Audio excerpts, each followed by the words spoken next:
Hi friends, வணக்கம். இன்றைக்கி ஒரு சின்ன ஸ்நாக்ஸ் ஐட்டம் தான். என்னன்னு பார்த்தீங்கன்னா, இது கேழ்வரகு மாவு, இது வேர்க்கடலை, இது எள்ளு. சொல்லும் போதே உங்களுக்கு தெரிஞ்சிருக்கும் என்ன செய்ய போகிறோம் அப்படின்ட்டு. கேழ்வரகு மாவு சிமிலி உருண்டை. நாங்கள் சின்ன வயசில் இந்த மாதிரி நாங்களே உரலில் போட்டு இடித்து சாப்பிடுவோம். எப்படின்னு கேட்டிங்கன்னா, ராகி மாவு, கேழ்வரகு மாவை வந்துட்டு நம்ம தோசை அதாவது அடை ஊற்றுவோம்ல, அந்த பதத்துக்கு கரைச்சிட்டு நாங்கள் தோசை சட்டியில் போட்டு நல்லெண்ணெய் விட்டு அதை குட்டி குட்டி அடை மாதிரி தட்டி, அப்புறம் அதை ரெண்டு பக்கம் போட்டு நல்லா வேகிறது வரைக்கும் வச்சு எடுத்துட்டு அதை வந்து ஆற வச்சு இந்த மாதிரி உதுத்து வச்சுக்கிறணும்.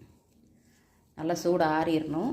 நல்லா உதுத்து வச்சுட்டு எள்ளை வந்துட்டு நல்லா பொறுன்னு வெடிக்கிற அளவுக்கு வறுத்து வச்சுக்கிறணும். கருப்பு எள், அப்புறம் வேர்க்கடலையை வந்து நல்லா வறுத்து தோலெல்லாம் எடுத்துட்டு வச்சிடணும்.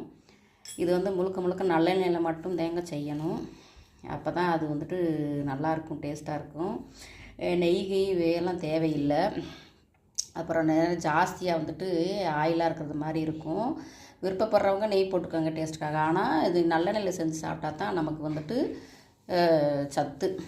இப்போ பெண் குழந்தைங்களுக்கு, ஆண் குழந்தைங்களுக்கு, இதெல்லாம் வளர்ந்து வரல இப்போ பிள்ளைங்களுக்கு வந்துட்டு நல்ல ஃபுட் ஐட்டம். இதனால் செஞ்சு சாப்பிடுங்க, செஞ்சு கொடுங்க. நிறையா வீடியோவில் நானும் பார்த்துருக்குறேன். வீடியோவெலாம் யூடியூப்பில் போட்டிருக்குறாங்க. ஏன் நான் வந்துட்டு என்னோடய ஸ்டைலில் எப்படி செய்கிறேன் அப்படின்றத நான் உங்களுக்கு காமிக்கணுன்றதுக்காக நான் வீடியோ போட்டிருக்கேங்க. இது வந்துட்டு உரலில் தான் இடிப்பாங்க. நம்ம சிட்டியில் இருக்கிறதுனால வந்துட்டு உரல் இல்லை. அதனால் நான் மிக்ஸி ஜாரில் தான் அரைக்க போகிறேன். அரைச்சிட்டு பார்க்கலாம்.